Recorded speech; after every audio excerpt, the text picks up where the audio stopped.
에베소서 1장 1절 2절 말씀입니다. 하나님의 뜻으로 말미암아 그리스도 예수의 사도된 바울은 에베소에 있는 성도들과 그리스도 예수 안에 신실한 자들에게 편지하노니 하나님 우리 아버지와 주 예수 그리스도로부터 은혜와 평강이 너희에게 있을지어다. 아멘. 오늘 이 사도행전 마지막 부분에 여러분들이 바울의 행적을 우리가 거기서 보게 됩니다. 죄인의 몸으로 로마에 가게 되죠. 그래서 로마에 가서 내가 하나님의 복음을 그들에게 전하리라는 꿈을 가지고 로마에 도착하는데 거기에서 새 집에 들게 됩니다. 새 집에 살면서 2년 동안 하나님의 말씀을 전파하는 내용이 그게 담겨져 있습니다.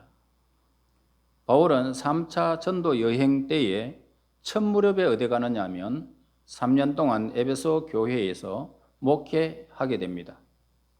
에베소서는 바울이 로마 새 집에서 보낸 2년 동안 성경을 가르치면서 선 편지가 바로 에베소서입니다. 그래서 에베소서가 써여진 기간은 주후 60년에서 64년경임을 보게 되어집니다. 에베소서에서는 이제 이 바울이 하나님의 이상적인 교회의 그런 모습을 무엇이냐, 하나님이 원하시는 참다운 성도는 어떤 사람인가, 믿음이라고 하는 것은 과연 무엇일까, 예수 믿는다는 것은 또 무엇이고 라고 하는 그런 등등의 문제들을 이렇게 완전하게 이렇게 요약한 말씀, 이것이 바로 에베소서입니다. 그러므로 우리는 하나님이 원하시는 요구는 무엇인가에 대해서 정확히 우리에게 이해가 필요하다는 것입니다. 하나님의 뜻을 이렇게 분명히 깨닫지 아니하면 이 세상에서 내가 참 정말 어리석은 삶을 살게 됩니다. 그러나 하나님의 뜻을 깨달아야만은 우리는 교회를 섬길 수가 있고 이 땅에서 예수를 후회 없이 믿고 그렇게 우리가 천국 갈 수 있는 것입니다. 에베소서에 이 특징이 있다면 고린도 교회에 문제가 생겼기 때문에 고린도 전후서를 썼고 빌립보 교회에 문제가 생겼기 때문에 빌립보서를 쓰게 됩니다. 그러나 에베소서만은 교회 문제가 아니고 그냥 교회를 통해서 목회했던 그 모든 과정에서 그 성도들에게 그렇게 선편지가 이렇게 어떤 문제 때문에 선편지가 아니라는 것입니다. 그래서 하나님의 구원에 관한 온전한 진리와 하나님의 아름다운 모습 그대로 전해주기 위해서 그렇게 선편지, 그렇기 때문에 다른 편지와는 전혀 다르게 에베소서에서는 논쟁이 없습니다. 이렇게 해야 된다, 저렇게 해야 된다, 뭐 그런 거 전혀 없습니다. 문제가 발생했던 어떤 문제의 논쟁은 에베소서에서는 볼 수가 없습니다. 그래서 우리는 이 편지에서 순수하게 하나님의 구원의 진리와 그 구원의 놀라운 풍요함, 그리고 하나님의 그 계획과 하나님의 온전하심과 하나님의 놀라운 교회의 그 모습만 그대로 오늘 우리에게 밝혀주고 있습니다. 그래서 오늘 이것이 바로 에베소서의 특징입니다. 그리고 영적 승리의 비결, 온전한 성도들이 세상 속에서 구원의 삶을 누리는 이 비결을 보여주고 있고, 또한 성도의 구원의 삶을 설명하는 데 있어서도 로마서와 비교할 수가 있습니다. 로마서는 이 땅에서부터 모든 메시지를 밝혀가는 데 반해서 에베소서에서는 땅이 아니고 하늘로부터 구원의 역사가 이루어졌다는 것을 밝혀주고 있습니다. 그래서 로마서와 달리 아주 입체적으로 다른 각도에서 하나님의 구원의 대드라마가 전개되어졌다는 것을 우리에게 가르쳐 줍니다. 1절 보세요. 하나님의 뜻으로 말미암아 그리스도 예수의 사도된 바울은 에베소에 있는 성도들과 그리스도 예수 안에 신실한 자들에게 편지하노니. 자, 우리는 에베소서에 대하기 전에 특별히 그리스도 아니라라고 하는 이 말이 많이 나온다는 사실을 우리는 기억해야 됩니다. 예수 그리스도 안에서 아니라고 하는 말. 그래서 이 그리스도 아니라고 하는 이 단어를 우리가 깨닫게 되어지면 오늘 에베소서를 이해하는 데 많은 도움이 될 것입니다. 그래서 에베소서에 많이 나오는 또 다른 말이 있는데 하늘이라는 뜻입니다. 하늘이라는 단어. 하늘에 속한, 하늘로부터. 그리고 하늘이라는 이 말이 굉장히 많이 나오게 됩니다. 이는 하늘로부터 하나님의 복이 우리에게 임하였고 하늘로부터 구원의 역사가 우리에게 임하였고 하늘의 사건이 이 땅에 어떻게 구체적으로 임했는지를 우리에게 알려주기 위해서라는 것입니다. 다음으로는 어떤 단어가 나오냐면 풍성하다, 풍성하다. 자, 그리스도인의 우리 성도들의 풍성한 삶, 풍성한 유산, 은혜의 풍성함, 영광의 풍성함, 예수 그리스도의 풍성함 등이 포함되어서 1장과 3장에서 계속적으로 그 풍성함의 단어가 나옵니다. 하나님의 뜻으로 말미암아 그리스도 예수의 사도된 바울은 바울에 있어서 그의 신학의 첫 출발이 항상 내가 아니고 주어가 바로 하나님이심을 보게 됩니다. 그래서 모든 성경마다 하나님의 주권을 구절구절 강조하고 있습니다. 에베소서의 첫 번째 주제가 바로 그것입니다. 하나님의 뜻으로 말미암아. 자, 영원하시고 영존하시고 스스로 계시는 하나님, 영원부터 영원까지 영광에 이르는 살아계신 인격자, 그 하나님에 대해서 바울은 계속 관심을 가지고 오늘 그렇게 성도들에게 선포하는 것을 보게 됩니다. 그리고 두 번째 주제는 뭐냐면 교회의 비밀에 대해서 가르쳐 줍니다. 교회가 무엇인가? 교회의 비밀에 대해서 많은 부분에서 이야기를 하는데 감추어졌던 비밀이 드러난 사실을 우리에게 말해줍니다. 그러니까 은혜, 예수 그리스도, 교회 등등이 에베소서에서 많이 나타나는 중요한 주제입니다. 세 번째 주제는 뭐냐면 사랑이라는 단어입니다. 자, 5절 6절 보세요. 그 기쁘신 뜻대로 우리를 예정하사 예수 그리스도로 말미암아 자기 아들들이 되게 하셨으니 이는 그가 사랑하시는 자 안에서 우리에게 거저 주시는 바 그의 은혜의 영광을 찬송하게 하려 하는 것이라. 자, 이 놀라운 구원의 대드라마가 사랑에서부터 시작해서 사랑으로 끝나는 이 사실을 우리에게 밝혀주죠. 본문을 통해서 사도 바울은 우리에게 보여주는 것은 세 가지로 우리에게 설명해 주는데, 첫 번째, 바울은 1절에서 하나님으로부터 부름을 받았다라고 하는 이 확신을 가지고 그렇게 편지를 쓰고 있습니다.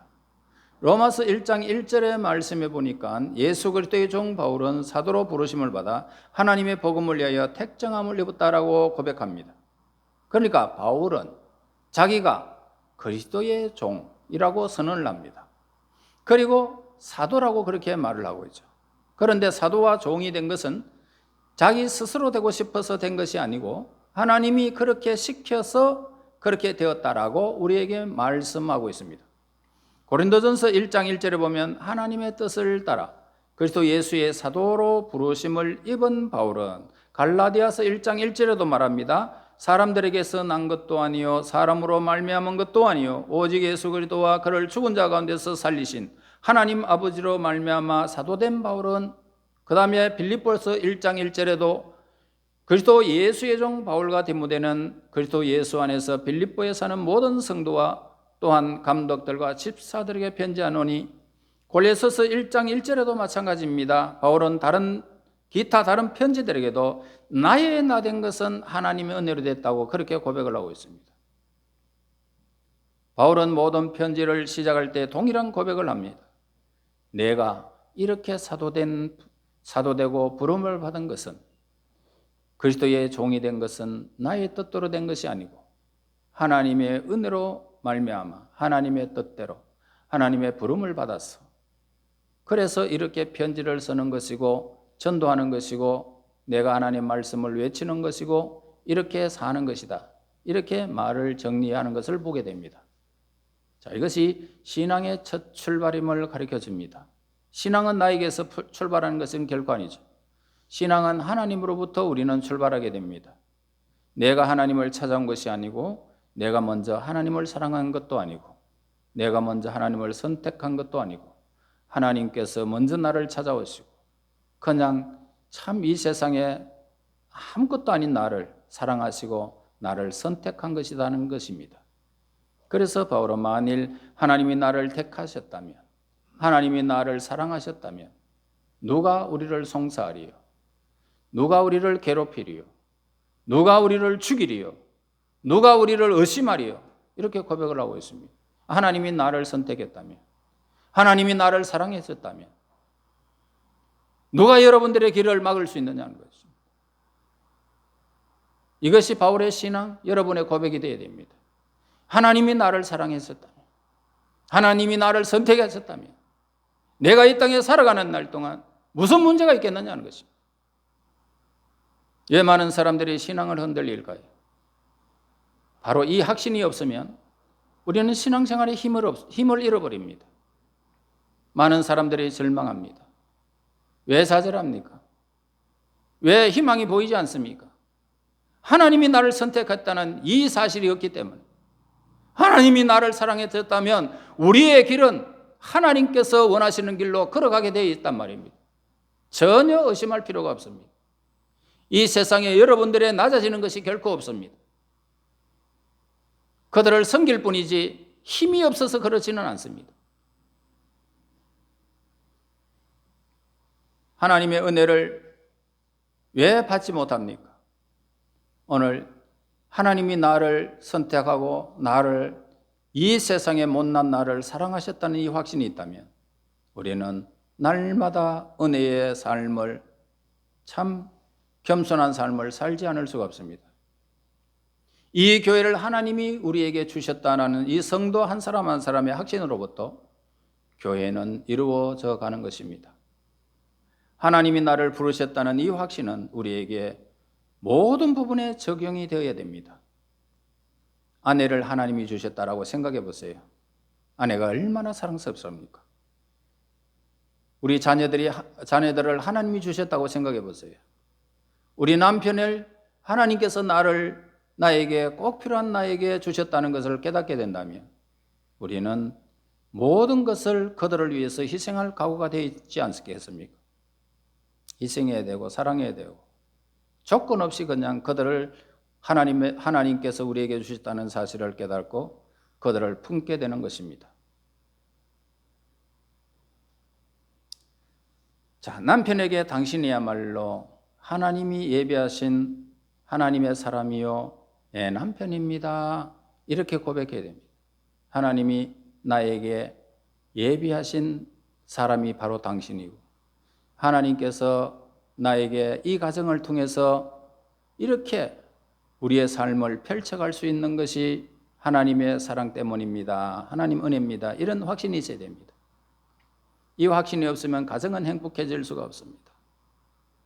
내 남편이 내 아내가 하나님이 주신 사람이다 라고 믿는다면 어떤 고통도 우리는 이겨낼 수 있습니다.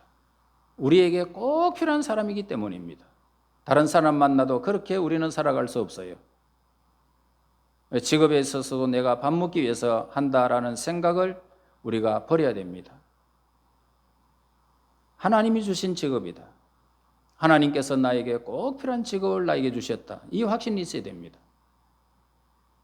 그러면 오늘 우리는 무슨 일을 하든지 실망하지 않게 됩니다.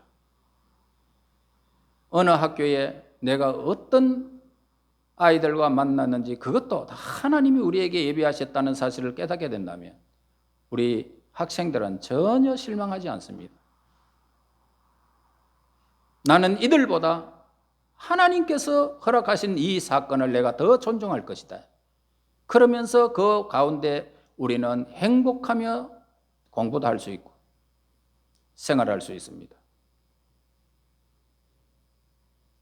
여러분, 우리는 내가 한국 땅에 살게 해주셨다는 생각이 없다면 어떻게 될까요?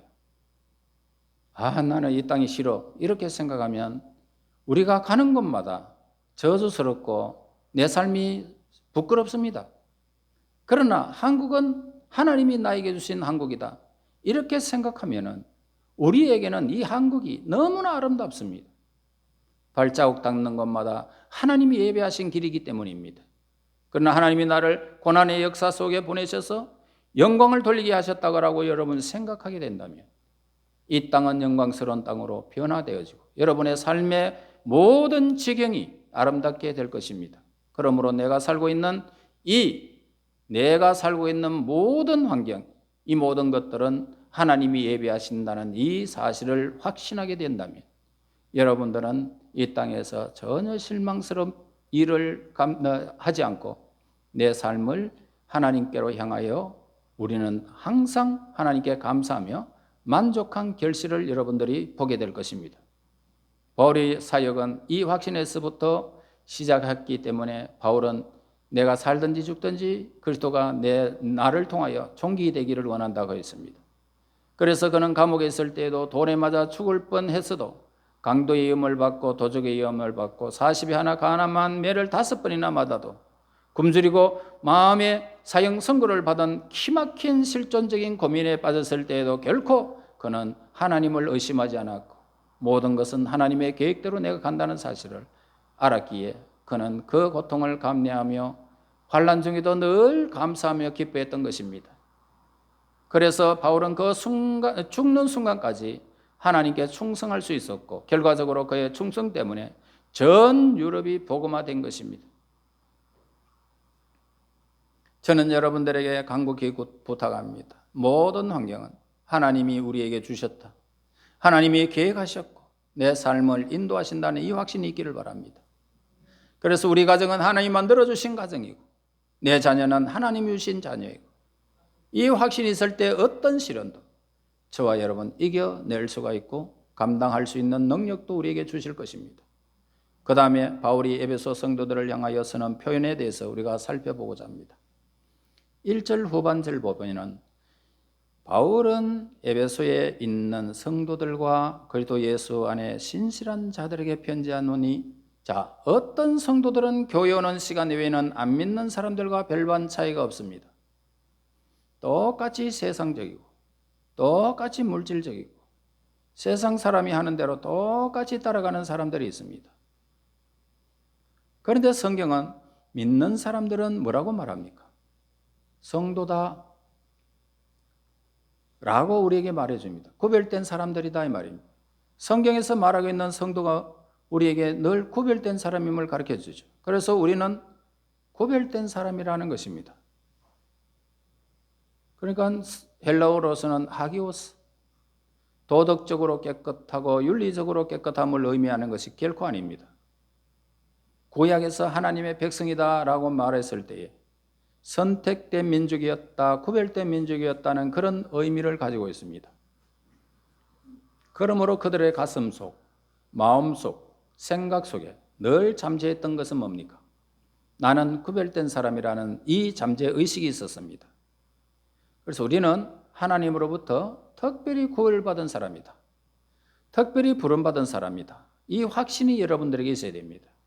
나는 하나님으로부터 구별된 사람이다. 이 세상 사람과 나는 다르다. 이걸 여러분 아셔야 합니다. 그러므로 우리는 나는 세상에 속한 사람이 아니고 하늘나라에 속한 사람이고 나의 시민권은 하늘나라에 있다라는 것입니다. 나의 생명은 하나님의 생명책에 기록되어 영원히 그 이름이 빛날 것을 우리에게 가르쳐 줍니다. 나의 소속은 마귀가 아니고 하나님이시다. 나는 거룩한 하나님의 천국 백성이라는 사실을 우리는 아는 것입니다. 이것이 바울이 우리에게 소속감을 우리에게 가르쳐 주고 있습니다. 우리는 하나님의 백성인지 하나님으로 부름받았는지 이 확신이 우리에게 분명히 필요합니다. 내가 하나님으로부터 구별되었는지 여러분의 생명은 하나님의 생명책에 기록하여 그 생명의 책에 영원히 지워지지 않고 내가 천국 따라갈 수 있는 그 구별된 백성임을 알고 신앙생활을 출발하는 것과 그렇지 않고 출발하는 것은 엄청난 차이가 있습니다. 요즘 성도들은 모든 것을 간단하게 간편하게 좀 해달라고 그렇게 말합니다. 불편한 것을 아주 싫어하는 것이 시대적 배경입니다. 세상 사람들과 똑같이 되고 말았다는 사실을 스스로 고백하는 것입니다. 돈을 좋아하고 권력을 좋아하고 세상적인 것 좋아하는 이 세상 사람과 다른 것 하나도 없어진 것입니다. 교회도 성공을 좋아하고 또 물질을 좋아하고 부자 되는 것을 좋아하고 돈 많은 사람을 좋아하고 권력을 좋아하는, 교회와 세상이 다른 것이 없어진 것이 현대 시대입니다. 그래서 믿는 사람과 안 믿는 사람의 차이가 살아보면 없어졌더라. 그러니 세상이 교회를 봐도 감동을 받지 않는 것입니다. 어디서부터 이런 일이 생겼을까? 나는 성도다. 나는 구별된 사람이다. 하나님의 사람이다. 이 생각이 없기 때문입니다.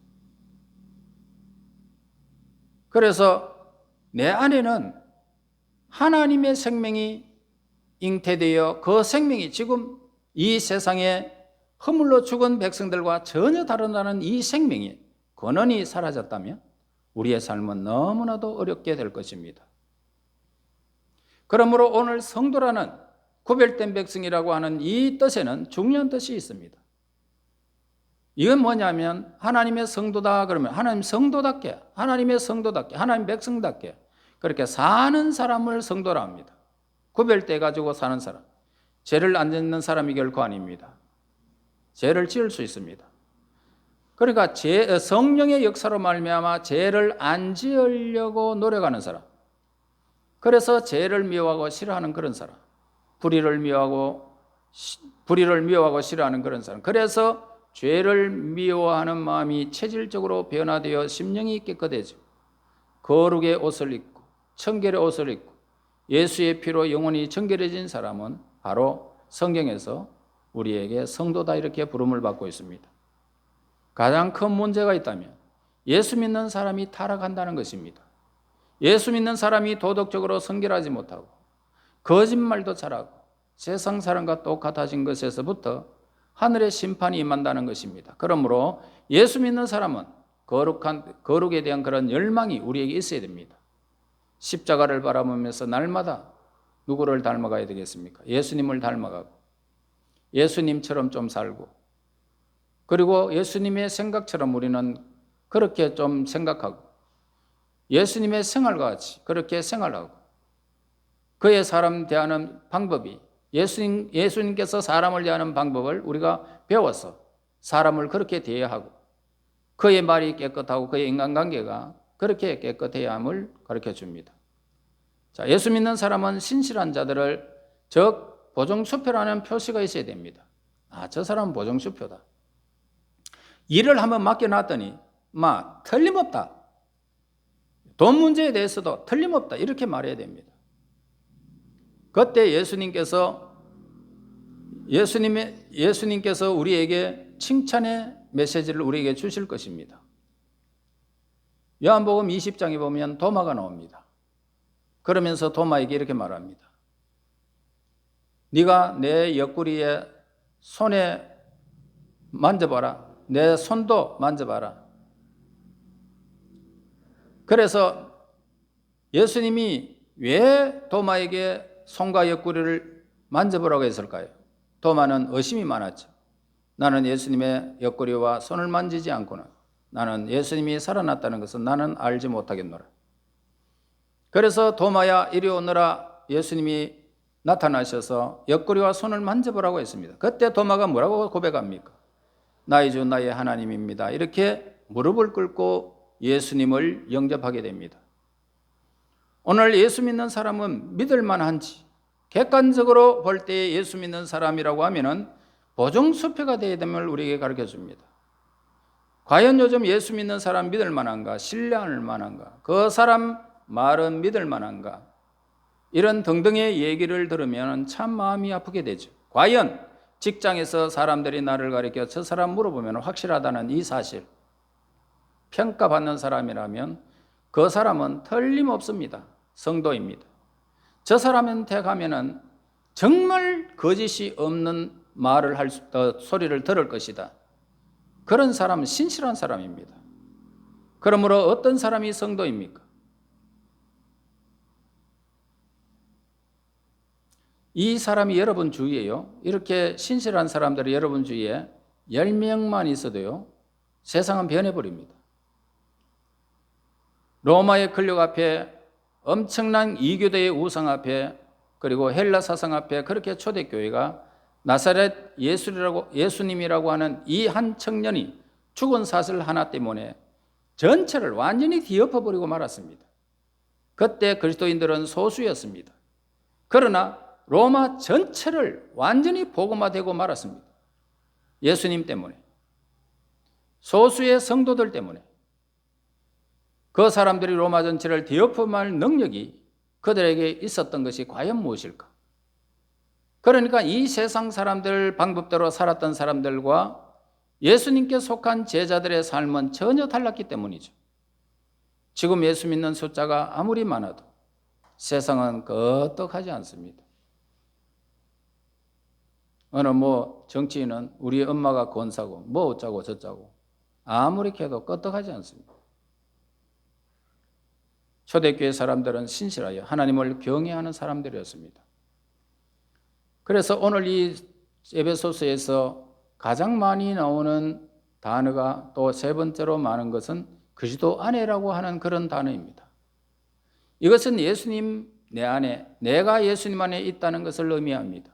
아무리 맛있는 음식이 있어도 먹지 못하면 소용이 없죠. 하나님께서 천지를 창조하였어도 내가 믿지 못하면 의미 없는 이야기에 불과한 것입니다.